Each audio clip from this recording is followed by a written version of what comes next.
प्रिय विद्यार्थियों, कक्षा 10 विज्ञान सामाजिक विज्ञान अध्याय 7 पार्ट सेकंड यानी 2 ही पार्ट इसमें मैंने बनाए हैं।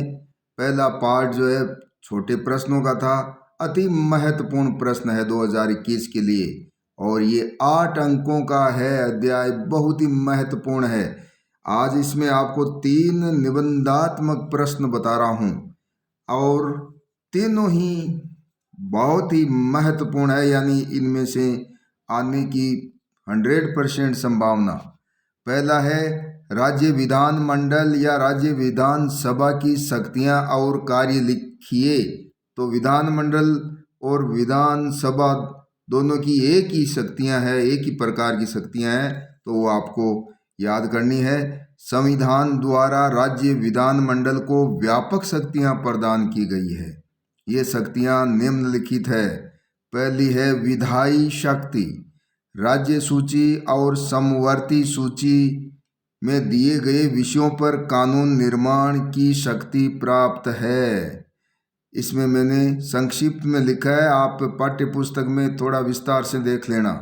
दूसरा है वित्तीय शक्ति यानी आय व्यय लेखा यानी बजट स्वीकृत करने की शक्ति। इसको है राज्य विधानसभा या राज्य विधानमंडल की। तीसरी है प्रशासनिक शक्ति, जिसमें मंत्री परिषद पर नियंत्रण की शक्ति रहती है। इस पॉइंट को हम मंत्री परिषद पर नियंत्रण की शक्ति के नाम से भी जान सकते हैं। चौथा है संविधान में संशोधन की शक्ति, यानी संविधान की कुछ धाराएं ऐसी है जिनमें संशोधन के लिए कम से कम आधे विधानमंडलों द्वारा स्वीकार करना आवश्यक है। और पांचवा है निर्वाचन संबंधी शक्ति, यानी राष्ट्रपति तथा राज्यसभा के सदस्यों का चुनाव ये जो है विधानसभा या फिर राज्य विधानमंडल करता है। तो ये 5 पॉइंट अच्छी तरह से आप याद रख लें। इसके बाद में इनमें भी सबसे ज़्यादा महत्वपूर्ण दूसरा प्रश्न है जिसकी संभावना है दूसरा है मुख्यमंत्री की शक्तियां एवं कार्य बताइए।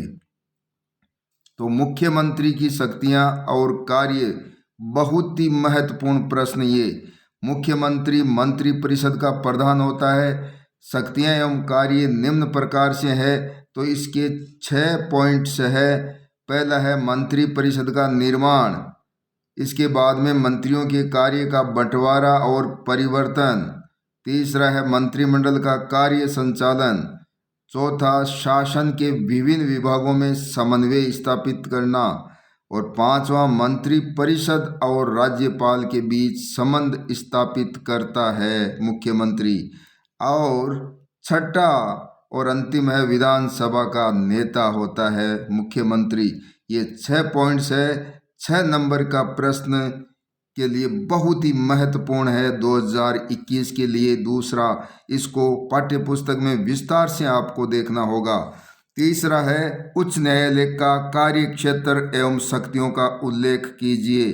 तो ये जो प्रश्न है ये भी 6 पॉइंट्स है इसमें, और ये भी निबंधात्मक प्रश्न के लिए बहुत ही महत्वपूर्ण है। लेकिन इसके साथ ही साथ 8 अंकों का होने पर 6 अंक का एक प्रश्न आ जाता है। मान लो ये मुख्यमंत्री की शक्तियां आ जाती है, तो इसमें से 2 नंबर का ये जो एक एक पॉइंट है वो 2-2 नंबर की आ सकते हैं। कोई भी 6 में से एक पॉइंट्स ले सकते हैं, तो आपको अच्छी तरह से याद रखना है ये भी। पहला है मूल क्षेत्राधिकार, यानी कि उच्च न्यायालय का कार्य क्षेत्र एवं शक्तियों का उल्लेख कीजिए। तो उच्च न्यायालय का पहला कार्य क्षेत्र या शक्तियां हैं मूल क्षेत्राधिकार, यानी संसद एवं राज्य विधानमंडल के सदस्यों के निर्वाचन संबंधी विवाद को ये सुलझाता है। मौलिक अधिकार, वसीयत, विवाह विधि इत्यादि भी इसके मूल क्षेत्राधिकार में है। तो मान लिया जाए कि इसमें आपके आ जाता है 2 नंबर का कि उच्च न्यायालय का कार्य क्षेत्र या 2 शक्तियों का उल्लेख कीजिए। तो मूल क्षेत्राधिकार या याचिका अधिकारिता ये 2 हो जाते हैं। या उच्च न्यायालय का मूल क्षेत्राधिकार क्या है, तो आपको अकेले में ही 2 नंबर मिल सकते हैं। दूसरा है याचिका अधिकारिता। तो इसमें जैसे बंदी प्रत्यक्षीकरण, परमादेश, प्रतिषेध, याचिका, इसके अलावा उत्प्रेषण और अधिकार परीक्षा जो है, इनमें से 2 तो याद करने ही करने हैं और 6 नंबर का आ जाता तो ये पूरी याद करने हैं आपको। तीसरा है अपीलीय क्षेत्राधिकार, सिविल अपीलीय क्षेत्राधिकार, आपराधिक अपीलीय और संवैधानिक अपीलीय क्षेत्राधिकार। तो इसमें से 2 सिविल अपीलीय क्षेत्राधिकार या आपराधिक अपीलीय क्षेत्राधिकार आप याद कर सकते हैं। मान लो 2 नंबर का आ जाता है अपीलीय क्षेत्राधिकार क्या है। इसी प्रकार अभिलेख न्यायालय उच्च न्यायालय के निर्णय अधीनस्थ न्यायालयों के लिए कानून की तरह कार्य करेंगे। 5वां है प्रशासन संबंधी अधिकार, यानी उच्च न्यायालय अपने अधीन किसी भी न्यायालय के निर्णय को मंगवा सकता है, जांच पड़ताल करवा सकता है। और 6ठा है न्यायिक पुनरावलोकन, यानी उच्च न्यायालय केंद्र व राज्य विधायिका व कार्यपालिका के कार्यों को वैध या अवैध घोषित कर सकता है। तो इसको भी विस्तार से पाठ्य पुस्तक में देख लें। ये तीनों प्रश्न बहुत ही महत्वपूर्ण है, इस वर्ष आने की इनकी पूरी संभावना है। धन्यवाद।